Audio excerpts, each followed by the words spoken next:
तो चलो भाई हम लोग संस्कृत का भी ऑब्जेक्टिव क्वेश्चन कवर कर लेते हैं। तो फ्रेंड्स इस वीडियो में जितने भी ऑब्जेक्टिव क्वेश्चन लिया गया है सभी के सभी पाठ्य पुस्तक से संबंधित बस 19 प्रश्न है। और चलिए हम लोग फटाफट से सभी प्रश्नों को देख लेते हैं। तो देखिए पहला क्वेश्चन है, मंगलम पाठ में कितने मंत्र है? तो दोस्तों मंगलम पाठ में टोटल 5 मंत्र है। यहाँ पे ऑप्शन बी बिल्कुल सही उत्तर हो जाएगा।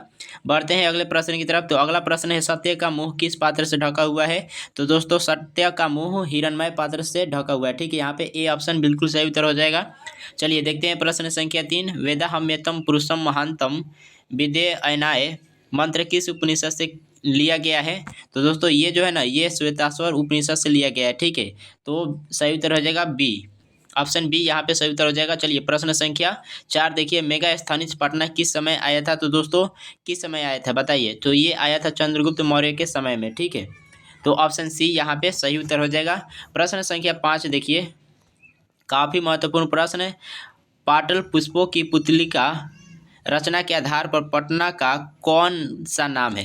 तो दोस्तों कौन सा नाम है यहाँ पे? पाटलिपुत्र। सही उत्तर क्या हो जाएगा? ऑप्शन सी यहाँ पे सही उत्तर हो जाएगा। ठीक है भाई, चलो देखते हैं प्रश्न संख्या 6, पटना के कौमुदी महोत्सव कब मनाया जाता था? तो दोस्तों कब मनाया जाता था? तो गुप्त वंश के शासन काल में, गुप्त वंश के काल में मनाया जाता था। यहाँ पे सही उत्तर क्या हो जाएगा? ऑप्शन ए सही उत्तर हो जाएगा। ठीक है, चलिए उसके बाद देखिए प्रश्न संख्या 7, पाटलिपुत्र पटना के नाम से कब से प्रसिद्ध हुआ? तो ये हुआ मध्यकाल से। ठीक है, यहाँ पे सही उत्तर हो जाएगा ऑप्शन सी। प्रश्न संख्या 8 देखिए, वीरेश्वर कौन था? तो दोस्तों वीरेश्वर जो था ये मिथिला का मंत्री था। तो यहाँ पे सही उत्तर हो जाएगा ऑप्शन बी। बढ़ते हैं अगले प्रश्न की तरफ। तो अगला प्रश्न है, अलसशाला में आग क्यों लगाई गई? तो दोस्तों आलसियों की परीक्षा लेने के लिए। ठीक है, तो यहाँ पे सही उत्तर हो जाएगा ऑप्शन बी। चलो उसके बाद देखते हैं प्रश्न संख्या 10, याज्ञवल्क्य ने आत्म तत्व की शिक्षा किसको दी थी? तो दोस्तों किसको दी थी? मैत्रेयी को दी थी। ठीक है, काफ़ी महत्वपूर्ण प्रश्न है भाई। चलो बढ़ते हैं अगले प्रश्न की तरफ। तो अगला प्रश्न है, सर्व शुक्ला सरस्वती किसने कहा है? तो दोस्तों सर्व शुक्ला सरस्वती किसने कहा है? तो ये दंडी ने कहा है। ठीक है, 12 नंबर है, गंगा देवी का समय क्या है? तो दोस्तों गंगा देवी का समय क्या है? 14वीं सदी। ऑप्शन ए बिल्कुल सही उत्तर हो जाएगा। बढ़ते हैं अगले प्रश्न की तरफ। तो दोस्तों अगर आपको वीडियो पसंद आया तो वीडियो को लाइक कर दीजिए, और यदि आप मेरे चैनल पर नए हैं तो चैनल को भी सब्सक्राइब कर लीजिए और बढ़िए आगे, मतलब याद करते चलिए एकदम। तो चलिए देखिए प्रश्न संख्या 13, आधुनिक काल की संस्कृत कवियत्री कौन है? आधुनिक काल की संस्कृत कवियत्री कौन है? तो दोस्तों कौन है? पंडिता क्षमा राव। ठीक है, यहाँ पे सही उत्तर हो जाएगा ऑप्शन डी। प्रश्न संख्या 14 देखिए, किसके गीत देवता भी गाते हैं? तो दोस्तों किसके गीत देवता भी गाते हैं? तो भारतवर्ष के, भारत देश के गीत जो है ना देवता भी गाते हैं। तो यहाँ पे सही उत्तर हो जाएगा ऑप्शन ए। 15 देखिए, प्राचीन संस्कृति की पहचान किससे होती है? तो दोस्तों प्राचीन संस्कृति की पहचान किससे होती है? संस्कारों से होती है। ऑप्शन बी यहाँ पे बिल्कुल सही उत्तर हो जाएगा। तो बढ़ते हैं अगले प्रश्न की तरफ। देखिए प्रश्न संख्या 16 है, सीमंतोन्नयन किस प्रकार का संस्कार है? तो दोस्तों ये जो है जन्म पूर्व संस्कार है। तो यहाँ पे ऑप्शन ए सही हो जाएगा। ठीक है, 17 नंबर है, प्राचीन काल में शिष्यों को क्या कहा जाता था? तो दोस्तों ब्रह्मचारी कहा जाता था। ऑप्शन बी यहाँ पे बिल्कुल सही उत्तर हो जाएगा। नीति श्लोका पाठ किस ग्रंथ से संकलित है? तो दोस्तों नीति श्लोका पाठ जो है विदुर नीति से संकलित है। ऑप्शन ए सही हो जाएगा। स्वामी दयानंद के बचपन का नाम क्या था? तो दोस्तों उनके बचपन का नाम क्या था बताइए? तो यहाँ पे मूल शंकर। ठीक है, स्वामी दयानंद के बचपन का नाम था मूल शंकर। ऑप्शन सी सही उत्तर हो जाएगा।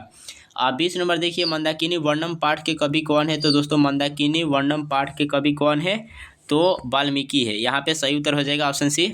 चलिए देखिए प्रश्न संख्या 21, व्याघ्र पथिक कथा पाठ के रचयिता कौन है? तो दोस्तों कौन है? नारायण पंडित। यहाँ पे बिल्कुल सही उत्तर हो जाएगा। ठीक है, उसके बाद देखिए प्रश्न संख्या 22। तो प्रश्न संख्या 22 है, कर्णस्य दान वीरता पाठ किस ग्रंथ से संकलित है? तो दोस्तों ये जो है ना कर्णस्य दान वीरता पाठ ये संकलित है आपका, ये संकलित है दोस्तों वर्णभार से। ठीक है, सॉरी कर्णभार से। यहाँ पे सही उत्तर हो जाएगा। चलिए उसके बाद देखते हैं प्रश्न संख्या 23, न्याय दर्शन के प्रवर्तक कौन है? तो दोस्तों न्याय दर्शन के प्रवर्तक है गौतम बुद्ध। यहाँ पे सही उत्तर हो जाएगा ऑप्शन बी। तो फ्रेंड्स सभी के सभी प्रश्न काफ़ी महत्वपूर्ण है, आपको याद करते चलना है। ठीक है, इसमें से कई सवाल आपके एग्जाम में होंगे, तो सभी प्रश्नों को आप याद करते चलिए। चलिए उसके बाद देखिए प्रश्न संख्या 24, आर्यभट्टयम किसकी रचना है? तो दोस्तों आर्यभट्टयम किसकी रचना है बताइए? तो ये है आर्यभट्ट की। ठीक है, 25 नंबर है, मंगलम पाठ कहाँ से संकलित है? मंगलम कहाँ से संकलित है?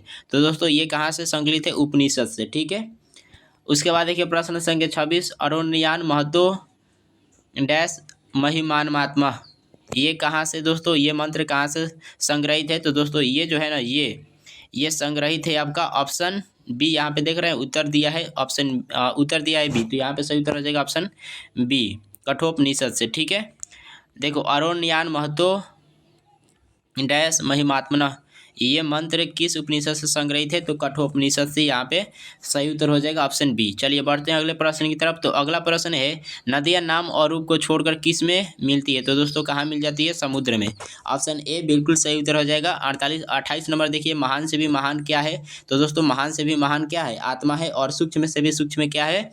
आत्मा ही है। ठीक है, तो चलिए इसको भी याद रखिएगा। उसके बाद देखिए प्रश्न संख्या 29, किसकी विजय नहीं होती है? तो दोस्तों असत्य की विजय नहीं होती है। और विजय किसकी होती है? तो सत्य की होती है। लेकिन पूछा इसमें क्या, किसकी विजय नहीं होती है? तो यहाँ पे असत्य हो जाएगा। उसके बाद देखिए प्रश्न संख्या 30, पटना का इतिहास कितना पुराना है? तो दोस्तों 2500 वर्ष पुराना है। ठीक है, यहाँ पे सही उत्तर हो जाएगा ऑप्शन ए। उसके बाद देखिए प्रश्न संख्या 31, कूटनिमंतम काव्य के कवि कौन है? तो दोस्तों कौन है बताइए? कूटनिमंतम काव्य के कवि है सॉरी, यहाँ पे दामोदर गुप्त। ऑप्शन बी यहाँ पे बिल्कुल सही उत्तर हो जाएगा। यूनान का राजदूत कौन था? तो भाई मेगास्थनीज था।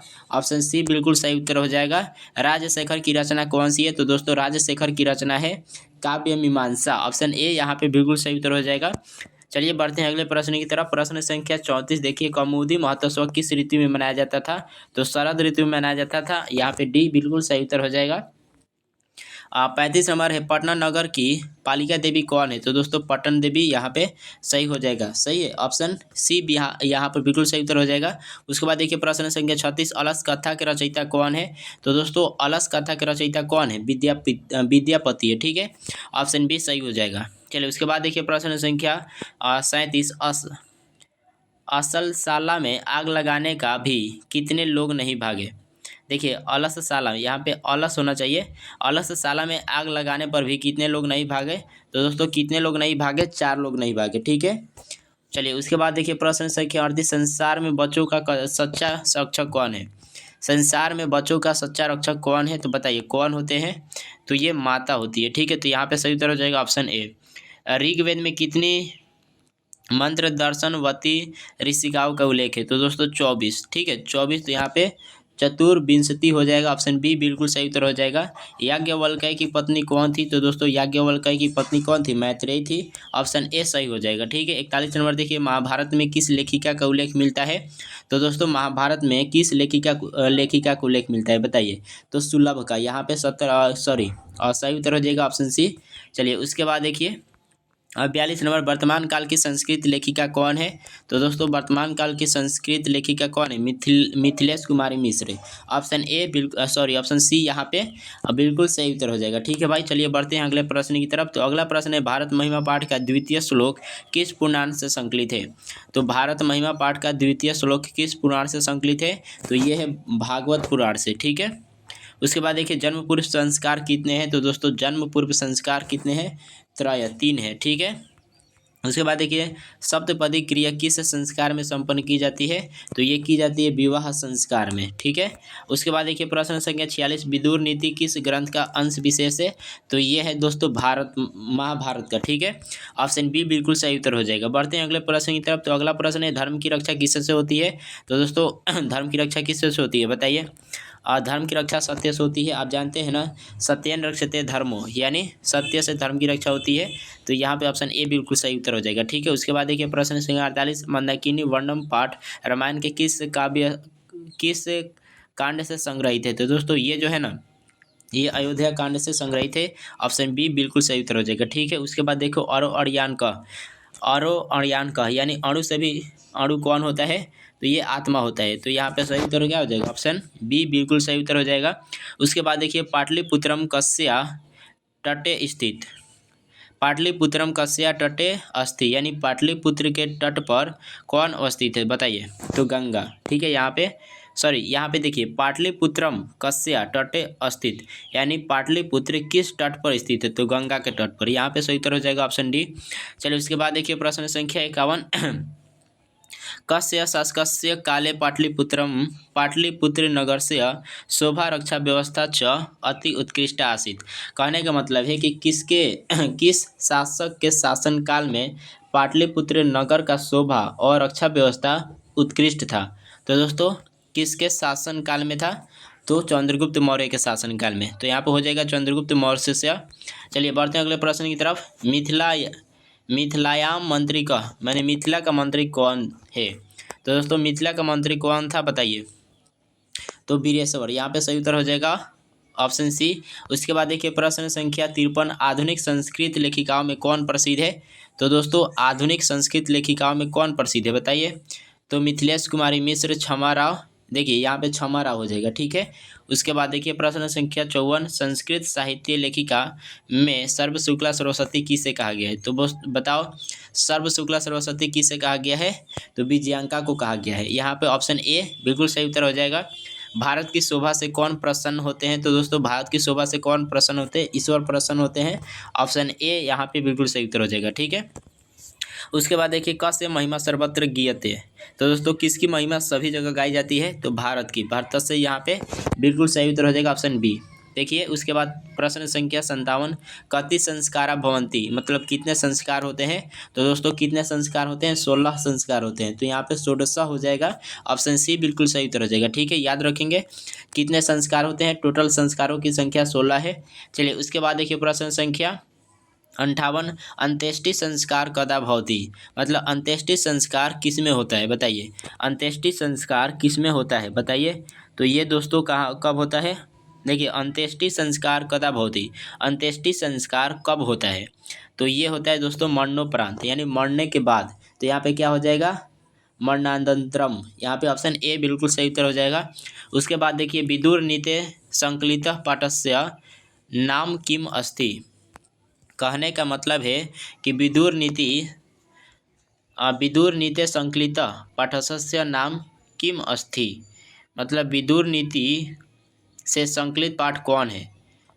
ठीक है बताइए कौन है? तो नीति श्लोक है। यहाँ पे ऑप्शन ए बिल्कुल सही उत्तर हो जाएगा।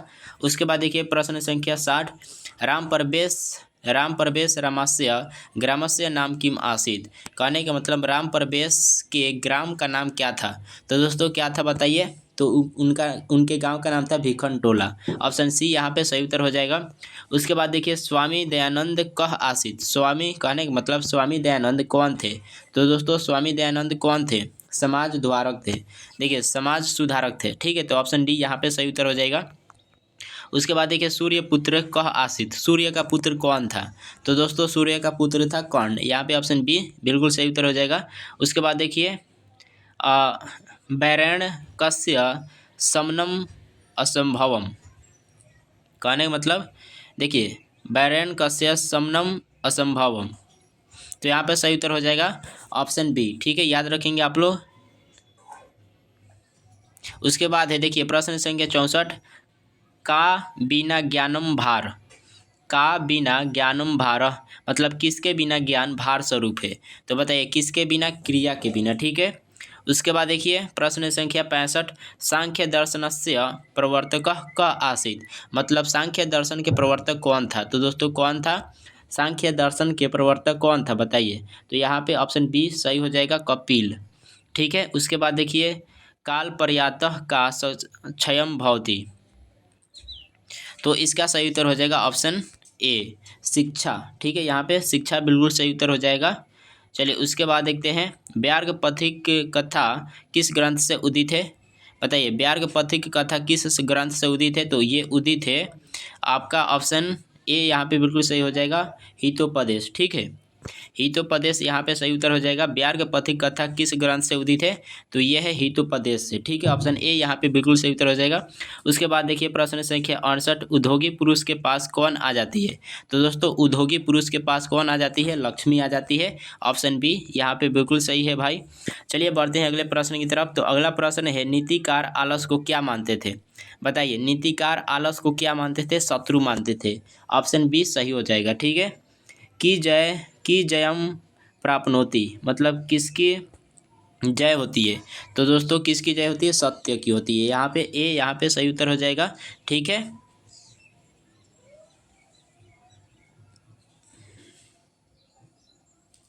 चलिए उसके बाद देखते हैं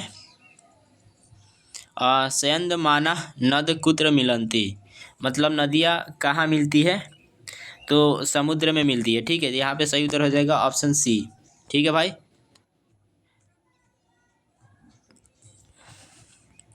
उसके बाद देखिए प्रश्न संख्या 71, जंतु गुहायाम कह निहित, मतलब जंतुओं के गुहा में कौन निहित होता है, बताइए कौन होता है। तो यहाँ पे तत्वम यहाँ पे तत्व सही हो जाएगा। जंतुओं के गुहा में कौन निहित होता है, तो ऑप्शन ए यानी तत्व सही हो जाएगा। ठीक है भाई। चलो उसके बाद देखते हैं प्रश्न संख्या 73। प्रश्न संख्या 73 है, उपनिषद कान प्रकटयन्ति, उपनिषद को कौन प्रकट किया भाई, तो यहाँ पे सही हो जाएगा क्या, दर्शन शास्त्र सिद्धांतना। ठीक है, ऑप्शन सी यहाँ पे सही उत्तर हो जाएगा। देखिए उपनिषद कान प्रकटयन्ति यानी उपनिषद क्या प्रकट करता है, तो दर्शन शास्त्र सिद्धांत। ठीक है, ऑप्शन सी यहाँ पे बिल्कुल सही उत्तर हो जाएगा। तो फ्रेंड्स उसके बाद देख लीजिए मंगलम पाठस्य कह लेखक, मतलब मंगलम पाठ के लेखक कौन है, तो बताइए कौन है, महर्षि वेद व्यास। यहाँ पे सही उत्तर हो जाएगा ऑप्शन सी। ठीक है, उसके बाद देखिए प्रश्न संख्या 75। तो प्रश्न संख्या 75 है, उपनिषद कस्य अंतिम भागे अस्ति, यानी उपनिषद किसके अंतिम भाग है, बताइए उपनिषद किसका अंतिम भाग है, तो ये है फ्रेंड्स, बताइए किसका है, तो ये आपका है वैदिक वाङ्मय का। ठीक है, यहाँ पे ऑप्शन सी बिल्कुल सही उत्तर हो जाएगा। चलिए उसके बाद देखते हैं। तो फ्रेंड्स इतना ही प्रश्न है, तो आप सभी प्रश्नों का उत्तर याद कर लीजिए, एक बार फिर से वीडियो देख लीजिए, सभी प्रश्नों को याद कर लीजिए क्योंकि इसी में से आपको पूछा जाएगा। तो मिलते हैं फ्रेंड्स अगले वीडियो में, तब तक के लिए जय हिंद।